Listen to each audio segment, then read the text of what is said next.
আসসালামু আলাইকুম। তো আজকে আমরা যে বিষয়টা নিয়ে কথা বলবো সেটা হচ্ছে যে আমরা আসলে কোথায় আমাদের রিসার্চ পেপার গুলো পাবলিশ করতে পারি। গত যেই আমার ভিডিওটা ছিল সেই ভিডিওতে আমি আসলে আলোচনা করেছিলাম যে আমরা রিসার্চ এর কাজ কিভাবে শুরু করতে পারি। তো সেখানে আমরা শেষ যে স্টেপটা ছিল সেটা ছিল যে আমরা কিভাবে একটা ড্রাফট তৈরি করতে পারি বা আমরা আমাদের ১ম পেপারটা কিভাবে আমরা লিখতে পারি। তো সেটার পরে যে স্টেপে আমরা আসবো যে আমরা তো একটা পেপার লিখে ফেললাম। তো এখন আমরা আসলে সেইটাকে কোথায় পাবলিশ করব? সেটার জন্য আমাদের ২ রকমের অপশন আছে। একটা হচ্ছে কনফারেন্স আরেকটা হচ্ছে জার্নাল। আমি জানি না অন্যান্য ফিল্ডে কনফারেন্স গুলো কেমন হয়। বাট কম্পিউটার সায়েন্স এর যেই কনফারেন্স গুলো থাকে সেগুলো অনেক সময় দেখা যাচ্ছে যে অনেক ভালো জার্নালের থেকেও সেই র‍্যাংকড কনফারেন্স গুলোকে বেশি ভ্যালু দেওয়া হয়। তাছাড়াও কনফারেন্স যেহেতু আমরা আসলে তাড়াতাড়ি পাবলিশ করে ফেলি। সো এইজন্য দেখা যায় যে আসলে এখন প্রফেসররা নিজেদের আইডিয়াটা যাতে অন্য কেউ না নিয়ে নেয়। তো সেইজন্য তারা আসলে কনফারেন্সে পেপার দিতে বেশি পছন্দ করেন। সো আমরা এখন চলে যাই আসলে যে কোনটা আসলে কি জিনিস বা কোনটায় কি ধরনের আমাদের সুবিধা অসুবিধা আছে সেই জিনিসগুলো নিয়ে আমরা কথা বলব। যাতে করে আপনাদের সুবিধা হয় যে আপনারা আসলে কোথায় পাবলিশ করবেন সেটা ডিসিশন নিতে। সো ১ম এই আমরা কথা বলব হচ্ছে কনফারেন্স নিয়ে। কেন ১ম এ কনফারেন্স নিয়ে কথা বলতেছি? কারণ যদি আপনি আসলে নতুন রিসার্চার হন বা আপনি আপনার ১ম পেপারটা পাবলিশ করতে চান, তাহলে আসলেই উচিত যে ১ম এ একটা কনফারেন্সে দেওয়া। এর কারণ হচ্ছে যে কনফারেন্সে যদি আপনি কোন পেপার দেন, সাধারণত সেইটা জার্নাল থেকে অ্যাকসেপ্ট হওয়ার পসিবিলিটি একটু বেশি থাকে। এট লিস্ট যেগুলো আমাদের নন র‍্যাংকড কনফারেন্স আসে সেগুলোতে। সো নন র‍্যাংকড বলতে আমরা বুঝাই যে র‍্যাংক কনফারেন্সের র‍্যাংক নিয়ে আমরা হচ্ছে আরেকটা ভিডিওতে আমি কথা বলব। সো আপাতত আমরা জেনে রাখি যে যেই কনফারেন্স গুলো আসলে র‍্যাংক করা হয় না, সো যেগুলোর আসলে র‍্যাংকিং এর মধ্যে নেই, সেই কনফারেন্স গুলোতে যদি আমরা পাবলিশ করি, তাহলে আসলে খুব সহজেই আমরা আমাদের ১ম পেপারটাকে পাবলিশ করে ফেলতে পারি। তাছাড়াও বাংলাদেশ, ইন্ডিয়া, মালয়েশিয়া, থাইল্যান্ড এই যে দেশগুলো আছে, সেই দেশগুলোতে কনফারেন্স পেপারের অ্যাকসেপ্টেন্স রেটটা খুব বেশি। সো আপনি যদি মোটামুটি ধরনের একটা কাজ করেন, তাহলে দেখা যায় যে আমাদের খুব সহজেই পেপারটা পাবলিকেশন আমরা করে ফেলতে পারি। কেন আমরা কনফারেন্স চুজ করি? তার একটাই কারণ হচ্ছে যে আমরা আসলে রেজাল্টটা খুব তাড়াতাড়ি পেয়ে যাই।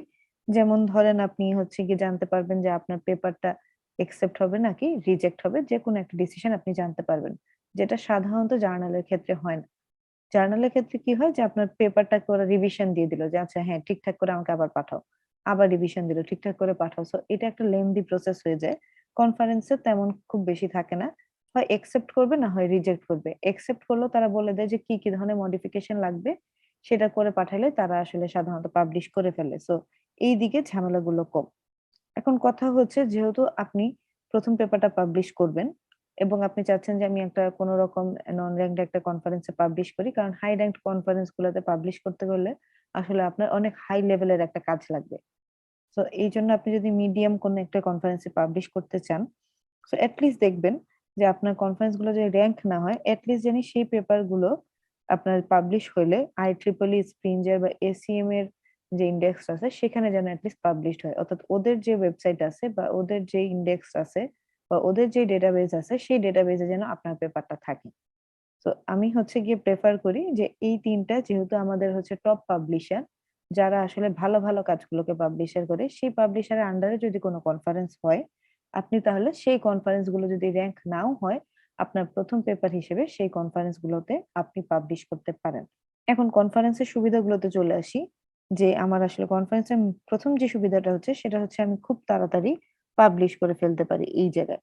সো কেন আমি এই জায়গাতে আমি কনফারেন্সকে প্রায়োরিটি দিব যে আপনি একটা কাজ করলেন। করে আপনি হচ্ছে ১ থেকে ১.৫ মাসের মধ্যে একটা রেজাল্ট পেয়ে গেলেন। আপনার খুব বেশি সময় নিল না। এবং দেখা গেল ৪ থেকে ৬ মাসের মধ্যে আপনার পেপারটা অনলাইনে চলে আসছে। IEEE, স্প্রিঞ্জার বা ACM এর ওয়েবসাইটে আপনার পেপারটা চলে আসলো। সো আপনি কিন্তু একটা জার্নালে আসতে অনেক বেশি সময় লাগবে। সেখানে আপনি ৬ মাসের মধ্যে আপনার পেপারটাকে অনলাইনে দেখতে পাচ্ছেন। সো এইজন্য হচ্ছে আপনি চাইলে কনফারেন্সকে চুজ করতে পারেন। সেকেন্ড যে অপশনটা হচ্ছে সেটা হচ্ছে যে আপনি খুব ভালো নেটওয়ার্কিং তৈরি করতে পারেন। সো আমি ইন্ডিয়াতে একটা কনফারেন্সে গেছিলাম। সেই কনফারেন্সে যাওয়ার পরে আমি হচ্ছে পেপার পাবলিশ করার পরে একজন জাপানিজ প্রফেসর আমার সাথে কনট্যাক্ট করে এবং সে তখন আমাকে ওইখানে তার কার্ড দেয়। বলে যে সে আসলে চায় যে আমি যেন তার সাথে ফার্দার রিসার্চ এর কাজ করি। সো এই ধরনের অপরচুনিটি কিন্তু আপনি পাবেন যদি আপনি কনফারেন্স গুলাতে অ্যাটেন্ড করেন দেশের বাইরে কিংবা দেশে। দেখা যাবে যে আপনি এমন একটা কাজ প্রেজেন্ট করলেন আপনার কাজটা অন্য কোনো প্রফেসর সে এটাকে পছন্দ করলো এবং সে তখন হচ্ছে ফার্দার আপনার সাথে কাজ করতে চাইলো। সো এই জিনিসটা হতে পারে। আবার এমনও হতে পারে যে আপনাকে সে হচ্ছে অ্যাসিস্ট্যান্টশিপ অফার না করলেও সে আপনাকে কোলাবোরেশন এর জন্য অফার করতে পারে। যেমন আমি ইন্ডিয়াতে আরেকটা পেপার যখন দিয়েছিলাম, সো সেখানে যে আসলে আমাদের এই কনফারেন্সটা ম্যানেজ করতেছিল, সো সেখানে ম্যানেজমেন্ট কমিটির একজন আমার সাথে কমিউনিকেট করে এবং আমাকে প্রপোজ করে যে তার কাছে আরো বেশ কিছু আইডিয়া আছে আমার আইডিয়ার সাথে সিমিলার তার কাজগুলো। সো সে চাচ্ছিল যে আমি যেন তার সাথে কোলাবোরেট করি। তো আনফরচুনেটলি আমি আসলে ২ টার অফার এর কোনটাই আমি নিতে পারি নাই। কারণ আমার নিজেরই তখন অনেক বেশি কাজ ছিল। সো আমি আসলে নিতে পারি নাই। কিন্তু আপনারা যদি এই কনফারেন্স গুলোতে যান, তাহলে আপনার সুবিধা হচ্ছে যে আপনি হচ্ছে নতুন মানুষ পাচ্ছেন, যাদের সাথে আপনি আসলে ফার্দার কাজ করতে পারবেন। যাদের থেকে আইডিয়া নিয়ে এবং আসলে অনেক সময় দেখা যায় যে কোলাবোরেশন করে যদি আপনি কাজ করেন, আপনি অনেক, অনেক আইডিয়া পাচ্ছেন এবং আপনার অনেকগুলো ছোট, ছোট রিসার্চ গ্রুপ তৈরি হবে। আপনার অনেক বেশি পাবলিকেশন হবে এবং আপনি আস্তে, আস্তে কনফারেন্সের কাজ থেকে কিন্তু আপনি জার্নালের কাজে মুভ করতে পারবেন। এবং যেহেতু কোলাবোরেশন করার সময় ওই গ্রুপে দেখা যায় যে ভালো প্রফেসর পেয়ে যেতে পারেন। সো ফার্দার আপনার যখন আপনি যদি মুভ করতে চান সেই কান্ট্রিতে তখন আপনার জন্য অনেক বেশি সুবিধা হবে। সো এইজন্য কনফারেন্সের সুবিধা হচ্ছে আরেকটা। ৩য় যেটা হচ্ছে যে আপনি যেটা একটু আগে বললাম যে আপনি নতুন রিসার্চ আইডিয়া পাবেন যদি আপনি কোন কনফারেন্স অ্যাটেন্ড করেন। সো আপনি দেখা গেল আপনার কোন পেপার পাবলিকেশন হয় নাই। আপনি জাস্ট অ্যাটেন্ড করতে কনফারেন্সে গেলেন। সো ওইখানে যখন অন্যান্যরা তাদের পেপার নিয়ে বলবে, তখন আপনি হচ্ছে গিয়ে তাদের কাজগুলোর কিছু লিমিটেশন শুনে আপনি কিন্তু নিজেও নতুন কোন আইডিয়া পেয়ে যাবেন। কারণ অনেক সময় দেখা যায় যে এত, এত পেপার পড়তে আমাদেরও ভালো লাগে না। সো যখন কেউ একটা নিজের কাজ প্রেজেন্ট করে, তখন কিন্তু সেইটা শুনে আপনি হচ্ছে অনেক কিছু নিজের মাথায় চলে আসবে। সো কনফারেন্সের আরেকটা সুবিধা হচ্ছে যে আপনি নতুন রিসার্চ আইডিয়া পেয়ে যাবেন। আর ফাইনালি যেটা আমি বলছি যে ফুড আসলে খুব ভালো খাবার-দাবার পাওয়া যায়। আমি যতগুলো কনফারেন্সেই গিয়েছি মোটামুটি অনেক কনফারেন্সেই আসলে বুফে দেয়। সো এই বুফে খাবারগুলো এবং তাদের যে ফুড কোয়ালিটি ছিল সেগুলো বেশ ভালো ছিল। সো চেষ্টা করব আমরা হচ্ছে যে উপরের জিনিসগুলো না হলে এট লিস্ট পেট ভরে খেয়ে আসতে পারবো। কনফারেন্স সেই গ্যারান্টিটা দিচ্ছে। এখন সমস্যা কোথায়? সমস্যা হচ্ছে যে এর সব মানে মেক্সিমাম জার্নালেই আসলে দেখা যায় যে রেজিস্ট্রেশন ফি বা প্রসেসিং চার্জটা কম থাকে। টাকা-পয়সা দেওয়া লাগে না। কিন্তু আমাদের কনফারেন্সের ক্ষেত্রে আপনি যেহেতু কনফারেন্সে অ্যাটেন্ড করবেন, খাওয়া-দাওয়া করবেন, তারা আপনাকে কনফারেন্স কিট দিবে। কনফারেন্স কিট মানে হচ্ছে যে তারা আপনার একটা ছোটখাটো বই দেয়, একটা ব্যাগ দেয়, পেন ড্রাইভ দেয়। আ কিছু হচ্ছে রাইটিং প্যাড, কলম দেয়।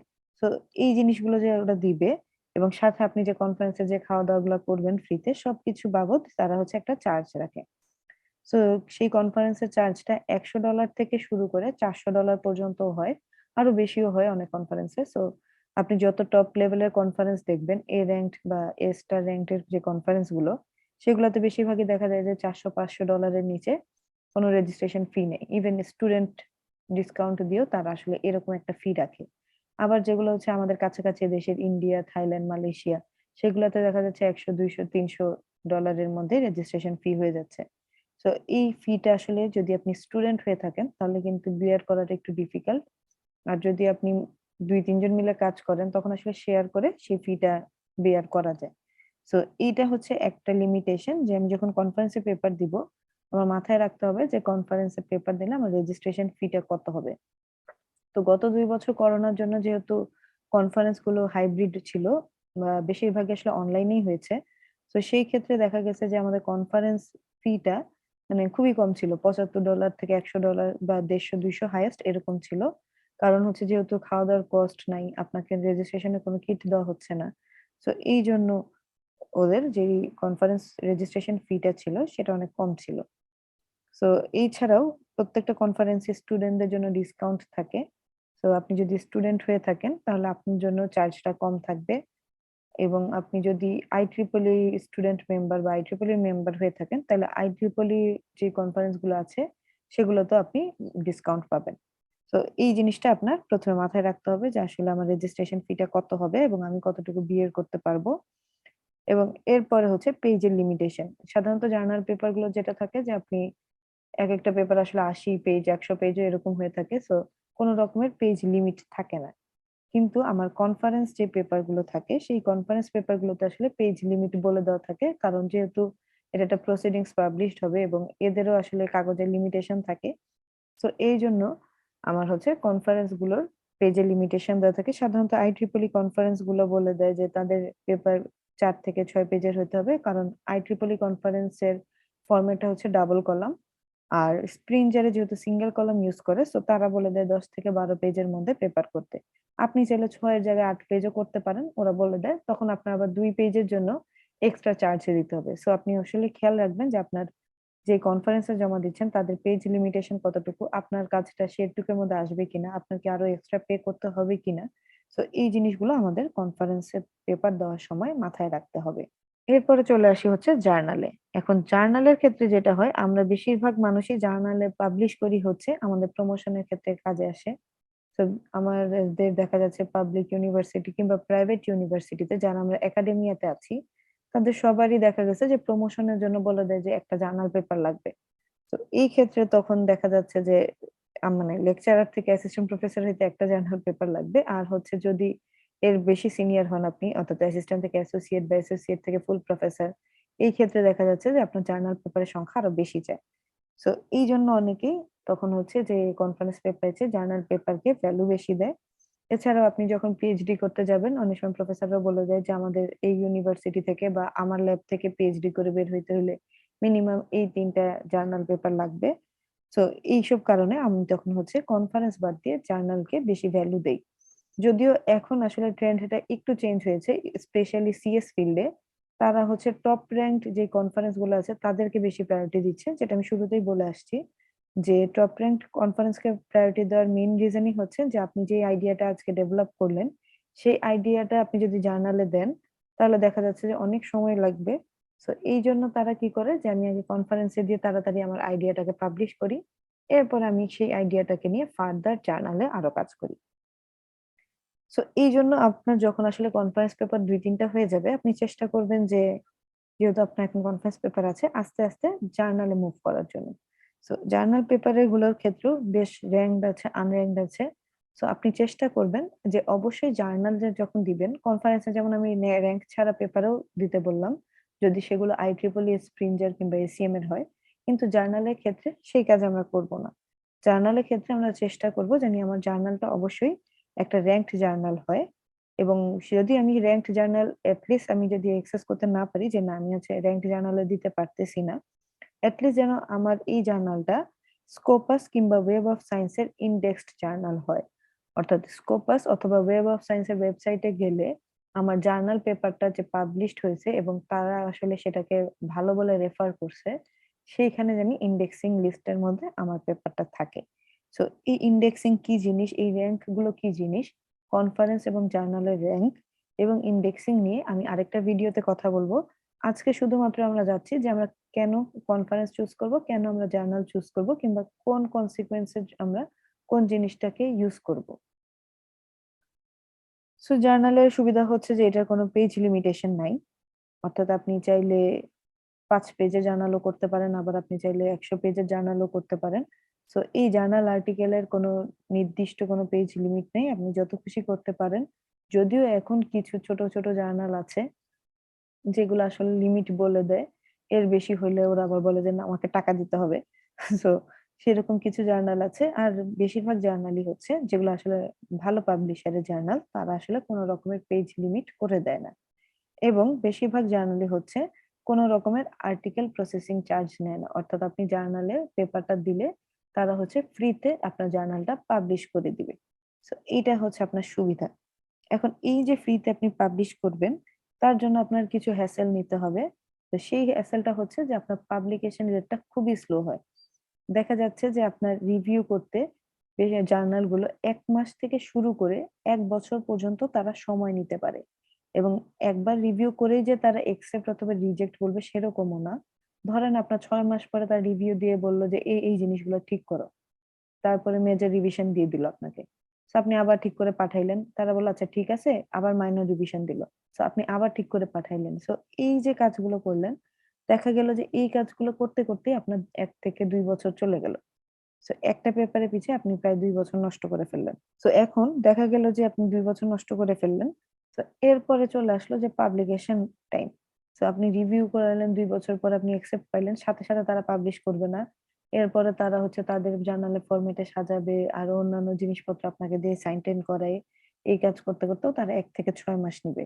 যেহেতু তারা এই জার্নাল থেকে কোন রকমের টাকা-পয়সা পাচ্ছে না, সো তারা কি করবে? এই কাজটাকে যখন নিজের মানে হচ্ছে ঘরের খেয়ে বনের মহিষ তাড়ানো এরকম একটা প্রবাদের মতন আরকি যে তারা আসলে এই কাজগুলো ভলান্টারিলি করে এবং এইজন্য তারা এটা নিয়ে আসলে যখন সময় পায় তখনই বসে।